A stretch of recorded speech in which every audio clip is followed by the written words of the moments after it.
Hello everyone, it's Dr. Sam. I'd like to welcome you to my EyeClarity podcast. This is a show that offers cutting-edge information on how to improve your vision and overall wellness through holistic methods. I so appreciate you spending part of your day with me. If you have questions, you can send them to hello@drsamberne.com. Now, to the latest EyeClarity episode.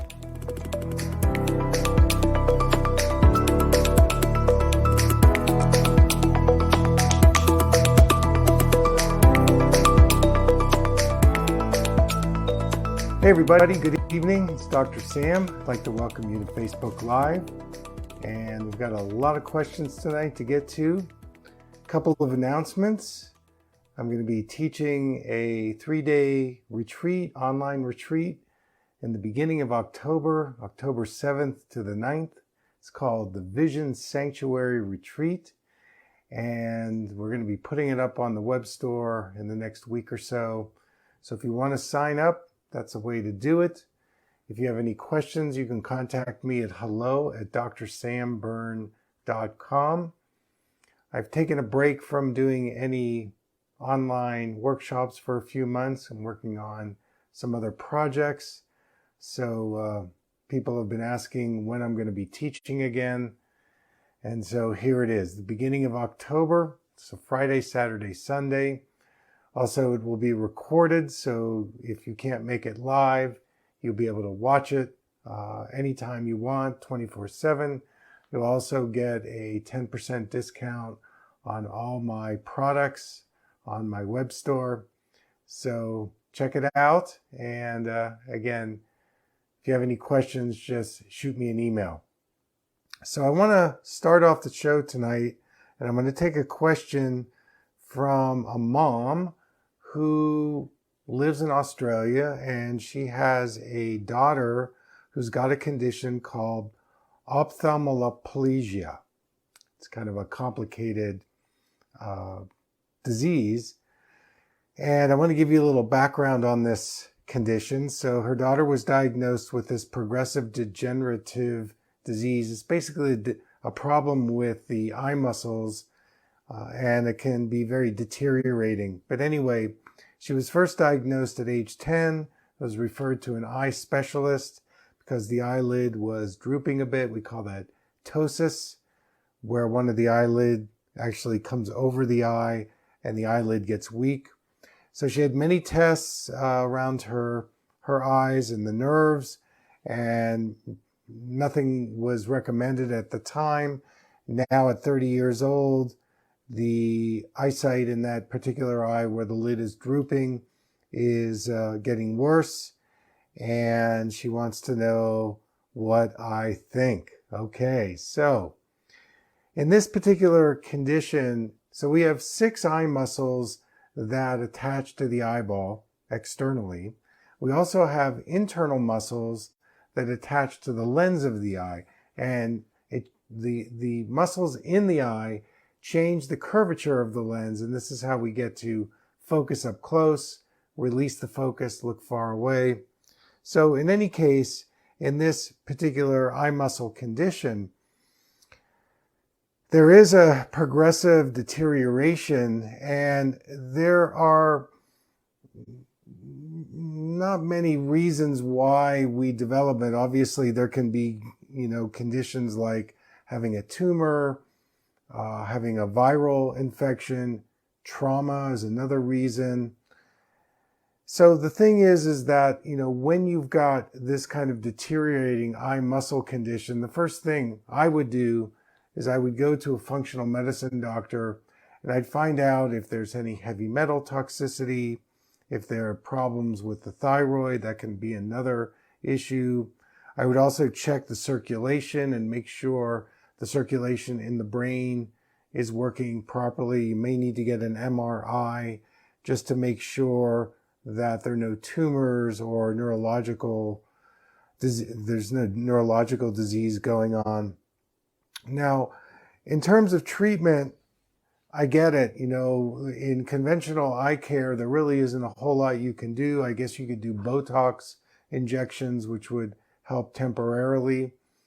You could also, maybe if there is a drooping in one of the eyelids, you could maybe do some eyelid surgery to bring that lid up. Whenever the lid comes down over the eye, you're going to be developing what we call lazy eye or amblyopia because the eye is not getting stimulated. And so it is a conundrum. In my experience, I've treated many kids who have this situation at different degrees. I think first of all, it's important to rule out, all the general disease causes, that's neurologically and neurodegeneratively, also circulation-wise. Make sure there's no tumors, there's no, anything going on that could be causing the eye muscle weakness. Now, once you get through that, what I know is that the brain directs the eye muscles. It's the brain that tells the eyes where to aim and where to look. And this is a skill set that children begin to learn very early on. In fact, we start learning how to use our eyes pretty much after we're born, and especially when we start exploring the world and we're motoring, we're on our belly, we're creeping and crawling, we're falling down, we're getting up. And so vision is a learned skill. We can remap the brain to improve our vision at any age. So we have to note that, and every part of the eyeball originates from the brain. Embryologically, we know that the eyes originate very early after conception. So we need to work with this from a perspective of stimulation, re-education, and whole body. So what that looks like is that I would certainly, even though this person now is 30 years old, I would test the very early primitive infant reflex patterns. Those primitive reflexes are motor patterns that actually, if they're not fully integrated in the brain, they do affect visual development, visual coordination, and the eye muscles. And so I would definitely test those out. There's probably some issue going on there. I don't know anything about the birth or the first couple of years of life, but if there was any birth trauma or gestational trauma, those things can definitely impact our sensory motor development. I learned this working many years with occupational therapists, physical therapists, and, I spend some time every month working with special needs kids. I've been doing it for a long time. And these are kids with pretty severe neurological, obstacles, and yet they're able to improve their sensory motor systems and improve their vision even with these obstacles in the way. And then I would do some vestibular stimulating things. The vestibular system, our inner ear, is so connected to our eyes. Now, the vestibular is important in our orientation. Where are we in space? Where are we going? Where have we come from? And the vestibular system and the visual system work together to help our proprioception, that's knowing where our arms and legs are as it relates to our body and the world, so that even if we've got a visual deterioration or a visual defect, if we do some rotation, body rotation things, we stimulate the vestibular system, it helps the eyes know where to learn to aim and focus and coordinate together. So we're using the brain and the vestibular system to see if we can stimulate the visual system and the eye muscles. I would also do some bilateral cross-patterning exercises and, probably some basic things to see if we could improve things like the peripheral vision and the depth perception. And in terms of the ptosis, the eyelid weakness as part of what some of the symptoms are, I would certainly start instituting some craniosacral therapy, some osteopathic craniosacral, somebody that is skilled in being able to see what the restrictions are in the bones around the eyes and the face, what the fascia and connective tissue are doing, what the cervical spine and the sacrum in terms of movement and fluid flow. Many times, if you start stimulating the lymphatic system and the fluid body, you can sometimes reduce the ptosis and you can actually have the person reconnect to getting more eyelid control. Again, it's a process. This is not a quick fix. I mean, if you want a quick fix in terms of the eyelid, Botox would be the way to go. I'm not a big fan of Botox. There are certain cases where it might help, people with Parkinson's disease or, neurological deficiencies, especially that affect the eyes and vision. Botox sometimes can give you a jolt or it gives you, better muscle control for a little bit. Anyway, I would also consider things like color therapy, maybe some sound healing, some acupuncture. In other words, I would go full on to see if I could help improve the meridian energies in the body from the top of the head to the bottom of the feet. And then on a functional medicine level, I'm curious about the magnesium levels and all the other trace minerals like zinc and selenium, chromium. Magnesium is really important as a governing factor for eye muscle control. I would check the glutathione levels, and glutathione is that master antioxidant that really helps boost the detoxification pathways and also helps in improving the mitochondria function, the ATP. Another thing I might try would be red light therapy. There's a very high concentration of mitochondria in the retina and in the eye itself. So doing a few minutes of exposing yourself to red light therapy every day could also help the visual system. So there are lots of exercises that you can do, physical eye therapy exercises. And I think what you have to face is that this is a process of re-education, of retraining, of remapping, and getting the brain and the eyes more online. And as long as there's no tumors or deteriorating neurological conditions, then you do have a chance, at the very least, of being able to slow down the condition. And I think that even with losing the eyesight in the eye with the eyelid drooping, I think there are things that you could do to stimulate the eyes to be able to at least engage your visual system with your brain and body better. So I want to thank you, Sharon, for the question, and best of luck to you. All right, let's go to Sangeetha. Good evening. Can your blue blocker glasses be worn over regular prescription glasses? For those with progressive lenses, is it okay to wear the clip-on over the blue blockers? Does wearing two different lenses cause any problems in vision? Is it okay to wear fit over sunglasses over progressive lenses? Well, it's okay to wear, two sets of prescriptions. However, it may create more distortion and more eye stress to do that. And, it may be worthwhile for you to invest in a really good pair of glasses in the most visually intensive situations that you're using your eyes. And I'm not a fan of progressive lenses. I can't tell you the number of patients that call me or email me or come to my office who are just struggling with their vision. And part of it is because they're trying to focus their eyes through a tiny window in the center of the lens, and they're disregarding the most important part of their vision, their peripheral vision.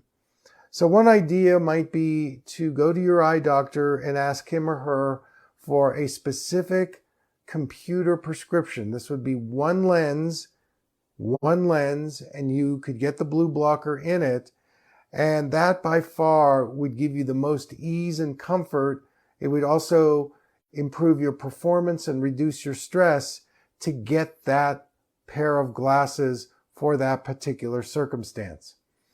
Now, in terms of sunglasses, again, it depends on, what you're doing. If you're just walking or driving, again, when you're using a split lens, the only part of the lens that's usable for distance is maybe the top fourth of the lens. And the rest of the lens, it's going to be blurry if you look beyond 14 to 22 inches. So it's a very distorting experience to try to look through split lenses.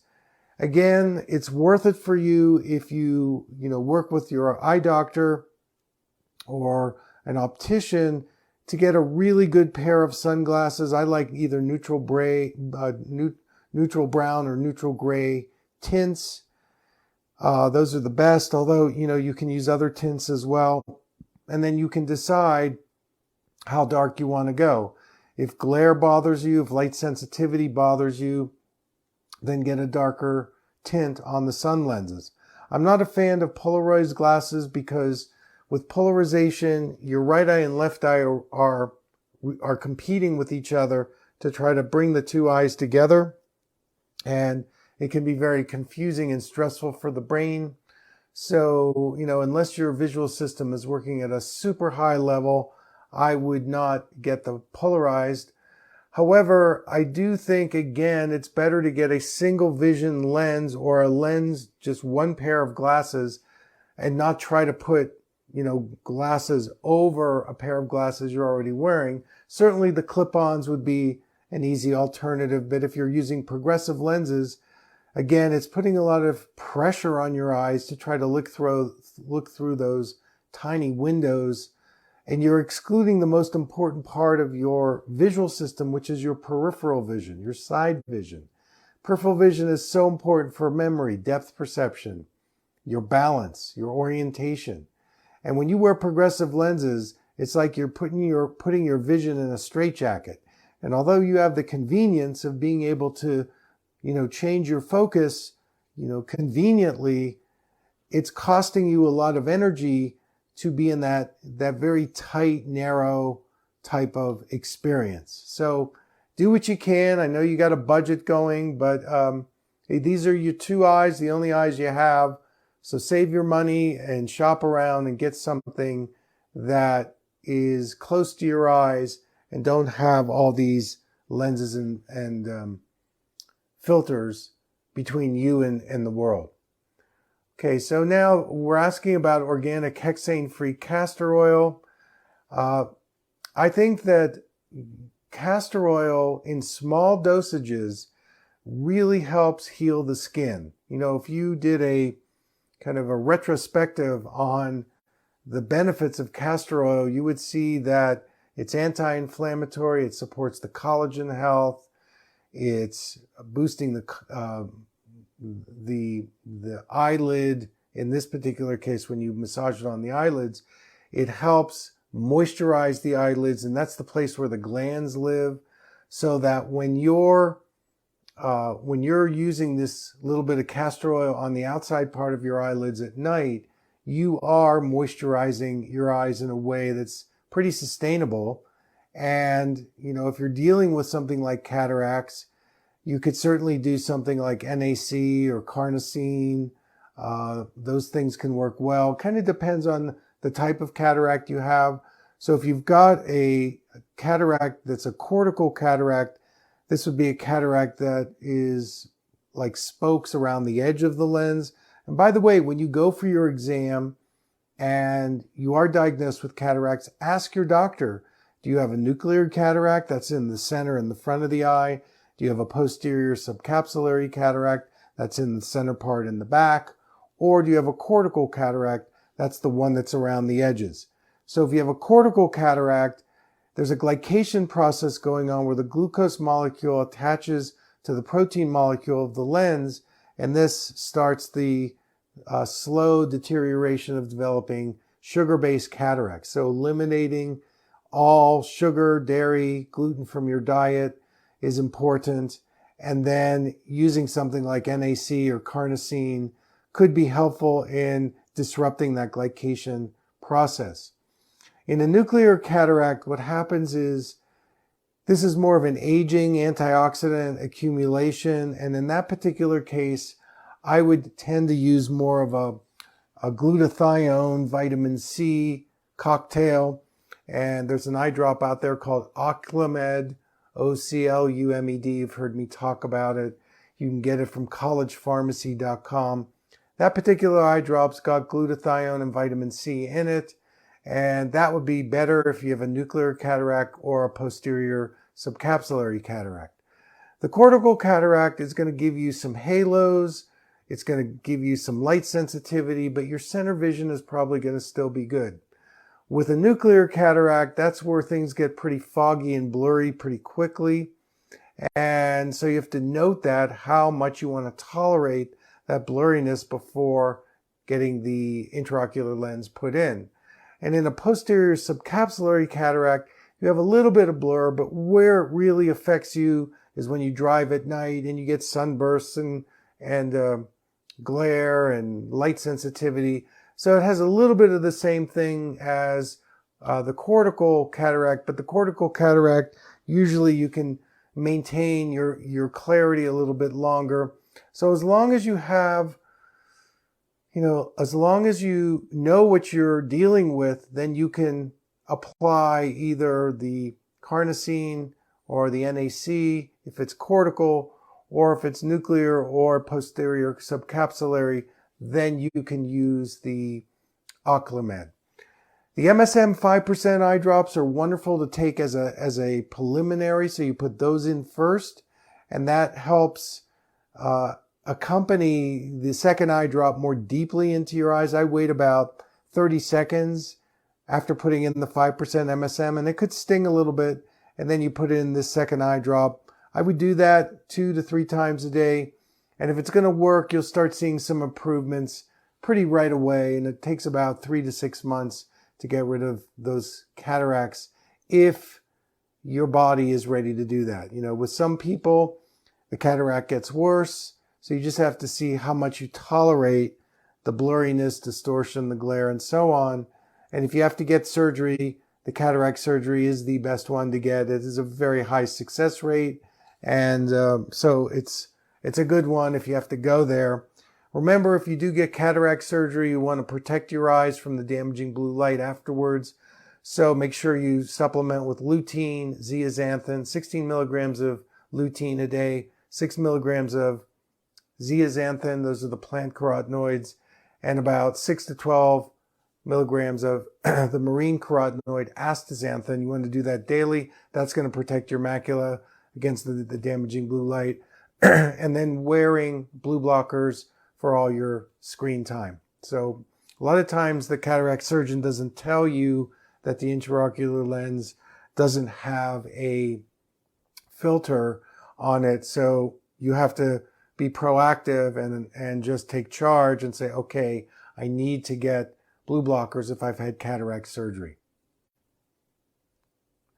All right, let's go to Rebecca. She says this is an odd question. Why would my right eye automatically close when I read or do any other detailed work? I wear trifocals. Well, whenever you start closing an eye, there's eye stress involved. And there's a reaction that your eye-brain connection is having in trying to decide what part of the trifocal to look through. So remember, a trifocal is a very complicated optical system, very complicated. You've got to deal with where the line is, where you look, what segment you're looking through based on your angle of where you're looking and how far away you're looking. And when you start moving your eyes through the different compartments of the lens, it can be very dizzying, disorienting, nauseating. And so you have to start suppressing or shutting down your vision in order to be able to operate within this limited ecosystem. The ecosystem meaning I got 3 lenses to look through in a trifocal. Which one do I use? And I'm not able to use my peripheral vision. I have to pinpoint my eyes through these narrow windows. Your right eye is saying, hey, I got to give up. I can't deal with this. So again, you can ask your eye doctor for a single vision prescription for the computer. If you also know your reading prescription, you can start off by going to the drugstore and getting a pair of full prescription readers so that you're using the whole lens, and see if that starts to relax and open your vision more. I might also consider a couple of my vision therapy exercises, and the ones that I would recommend for you would be 3, and you can Google them. Dr. Google has all my eye exercises. Number 1 would be the animal eye chart. That's an eye stretching exercise. Number 2 would be the yin-yang peripheral vision exercise. That's a soft focus visual coordination exercise. So you do this without any glasses. And then number 3 would be the palm hum. That's the relaxation where you're putting sound into the eye tissue as a way to relax your eyes. I would say do those exercises 3 times a day. Just spend maybe a minute on each one. And then move away from the trifocal, at least part-time, and get the single vision lens in your most intensive visual experience of the day, which is probably screen time or reading, and see if the right eye starts to play with the left eye again. So that would be my recommendation. All right, Donna is asking about Ocular Med eye drops. I bought a bottle, but I'm concerned with propylene glycol. Okay, so, it's very interesting with these natural eye drops that they have to put a trace of these things into the eye drop as a way to keep the eye drop, first of all, sterile and also consistent. The amount of propylene glycol in that Ocular Med is so minimal that the benefits outweigh this little ingredient they have to put in there to keep the eye drop consistent. The only way to know would be to experiment, to try it. Put a drop in each of your eyes and see what the reaction is. Now, the Ocular Med sometimes will burn a little. That's normal. But here's the deal. If you're working with trying to reverse cataracts, there's a couple of key essential ingredients that are necessary. Number 1 is glutathione. You could also not use the Ocular Med because of the propylene glycol. I get that. And you could use a liposomal sublingual glutathione. And you could also do a buffered vitamin C, about 2,000 milligrams of that. Vitamin D3 is very important for a healthy lens. Also lutein, zeaxanthin, and astaxanthin. Now with the glutathione, I might consider a supplement with that. You can certainly get your sulfur-based foods. If you think of things like the cruciferous vegetables, garlic leeks, onions, you can look at the sulfur-based foods. Make sure you add some selenium to that as well. That helps with the sulfur-based foods. You could do this all through the diet. And so you got to eliminate sugar. I would reduce or eliminate gluten and dairy. And I would eat mostly plant-based if you can. Again, some people like to do something like the Mediterranean diet. But you want to get your rainbow of vegetables, the red, the orange, the yellow, and then the green. Maybe berries. You could do some this time of year. You can get some really great strawberries or blueberries. So you could do this completely through the diet and just forego the Ocular Med eye drops. I think to decide what kind of a cataract is it, again, cortical, nuclear, PSC, that would give you information. If there's a cortical-based cataract, then you're dealing with a glycation process, so you're going to add something like NAC or carnosine. And again, you can do these through supplements. You don't have to, use eye drops like the Ocular Med where they have a little bit in this. So I think you have to decide, first of all, how ripe is the cataract? Is it really interfering? Do you feel like you've got some time to reverse it through diet? When I first started in practice, before all these eye drops came on the scene, I used to counsel people just to eat better. I would diagnose them with a cataract and I'd say, okay, this is what you do with your foods. This is what you don't eat. This is what you do eat. And I would say a very high percentage of them over a period of 3 months were able to reverse their cataracts just by changing their diet.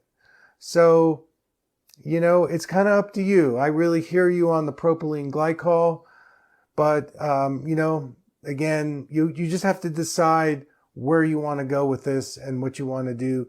There's certainly ways to improve your lens health by changing your diet. All right, let's go to Deborah. She's asking, what's an easy exercise for better peripherals? There's one right now called the hot dog experiment. So what you can do is take your fingers, and I pull them maybe about 3 inches from my eyes, but they're right at eye level. So for you, what I would do is look above your digital device so you're not looking at me. Put your fingers up there and look out in the distance. And what you're going to see is a little hot dog in the middle there.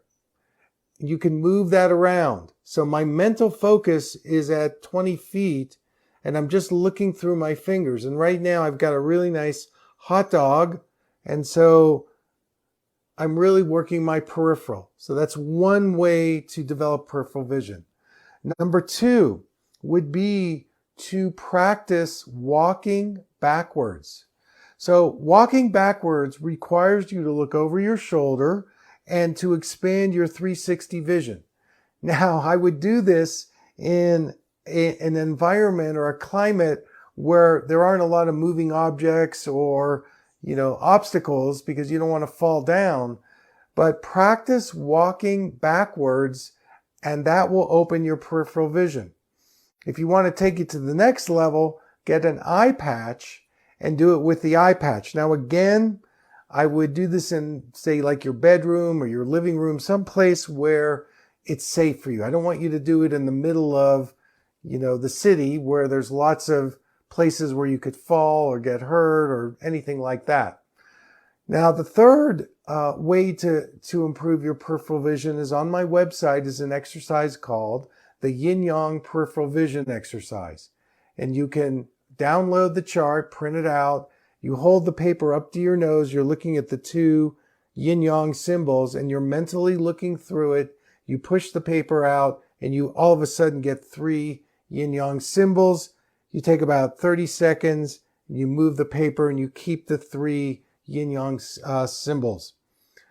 Then you do that with the second pair. There are 4 pairs. There are 4 pairs of symbols on that paper. So you spend about a minute with that long focus or open focus to make the 2 into 3. And that means both eyes are working together when you get the 3, and then expand the periphery by keeping the 3 while moving the paper. So those are all great ways for you to improve your peripheral vision. Peripheral vision is very tied into stress. So, when you de-stress, meditate, get a massage, get some acupuncture or craniosacral, when your nervous system relaxes, your vision opens up. It's that simple. All right, Joanne is asking, what does it mean when the doctor says the eyelids are like heels up and down bumpy? Well, the eyelids are one of the major lymph systems of the eye. They house 2 glands, the lacrimal gland and the meibomian gland. The lacrimal glands are more by the eyelids, and they're more producing the aqueous, the watery part of the lids. And the meibomian glands are more up higher on the eyelids. They produce the oily layer. If you're not producing enough meibomian gland oil, the tears are going to evaporate quickly. And so, it's good to get the information on the eyelid health because that is a big cause of dry eye and other issues. So it kind of depends on how you want to play it, what your belief system is. Again, you could do a castor oil eye massage in the evening. You could do a eye bright tea, warm or hot compress in the evening. You could do golden seal or gotu kola or chamomile. Those teas soothe the eyelids. And with the castor oil massage in the evening, I would probably do my MSM eye drops during the day. You could do the MSM massage where you put a drop in each of the corners of the eyes and you massage on the eyelids. That might work well. And diet is a big thing around the eyelids. So, eating more of an anti-inflammatory diet, increasing your fats and oils, checking in with your thyroid health, your adrenal health, wearing blue blockers for all screen time. There's a lot of steps you have to take to see if you can rejuvenate the eyelids. Usually the eyelids like heat, so doing some kind of a heated mask can sometimes temporarily help how your eyelids are doing. But the thing is that if you've got, this particular situation with your eyelids, it's congestion, it's inflammation. And so you've got to do some things to reduce inflammation so that those glands work better and they're able to hydrate your eyes. So those are some things that you can do. All right, let's go to Paula. She's asking, is it okay to do eye exercises with the eye that is healing from retina being reattached? Is halfway healed, or should I wait until it's completely healed? Well, Paula, the one exercise that I would do, which is rejuvenating, is the palm hum. And that's the one where you cup your hands over your eyes and you do some humming. And I would do maybe 8 to 12 hums and just notice after you're done how your eyes are feeling. That's a relaxation exercise that's passive. I would not do anything active yet until you get the go-ahead from the surgeon that your retina is completely healed. Now, some other things that are interesting about, the retinal reattachment is that you can sometimes get scar tissue. And one of the ways to get rid of scar tissue is you can do 2 digestive enzymes. One is called serrapeptase, and this has been shown as a digestive enzyme to sometimes be able to disintegrate or dissolve scar tissue in the eyes. Another one you could use would be nattokinase. So I would look into that and see if those things would work for you as a way to get rid of the scar tissue. Another great eye exercise would be doing some color therapy.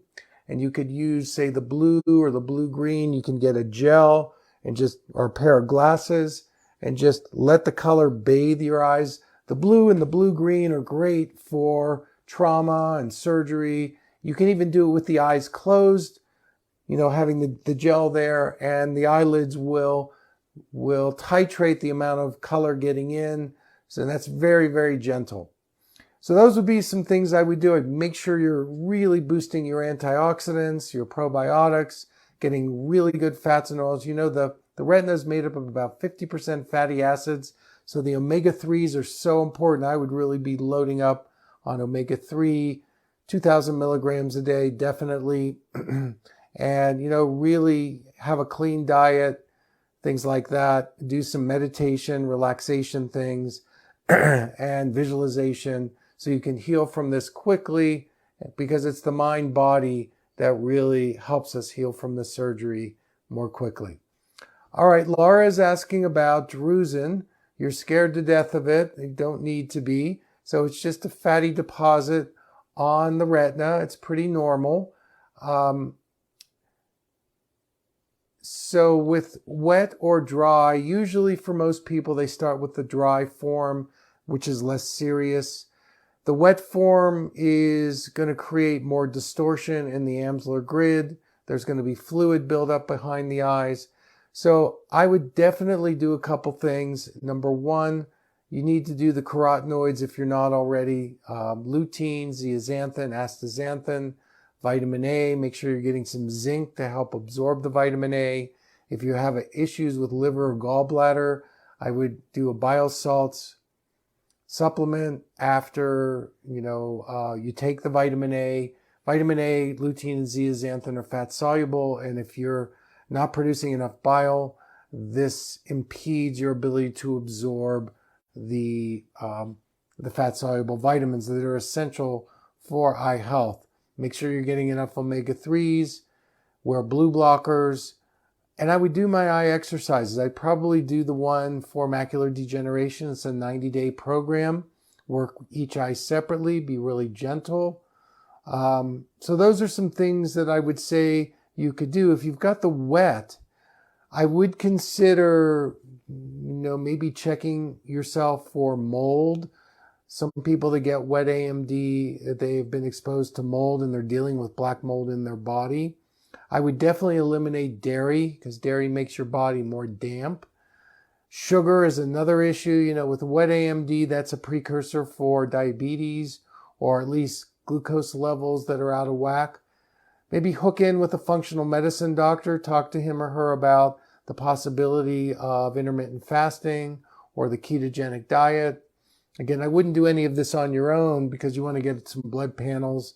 Also, if you've been exposed to heavy metal toxicities, if you've got head trauma that's unresolved, or even getting some acupuncture might be helpful, especially with the macula situation. And finally, if you are dealing with drusen, especially drusen out of control, check your liver health, check your cholesterol levels. You might not be processing fat very well. Again, that's back to the bile salts. So the bile salts can help you process your fats and make sure you only eat good fats. If you're still really affected by this, you can always contact us at hello@drsamberne.com, and I could give you a telemedicine session.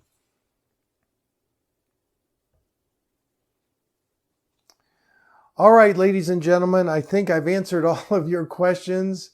So I want to thank you for tuning in, and hopefully we'll get to see each other next week.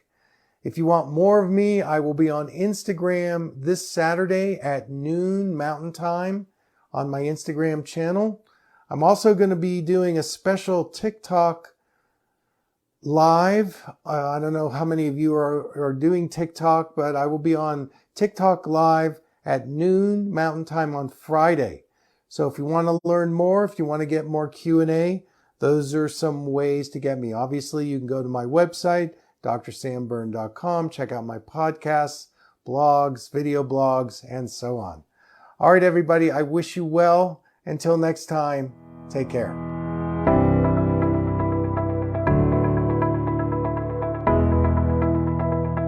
Thank you for listening. I hope you learned something from the EyeClarity podcast show today. If you enjoyed the episode, make sure to subscribe on iTunes or Spotify and leave a review. See you here next time.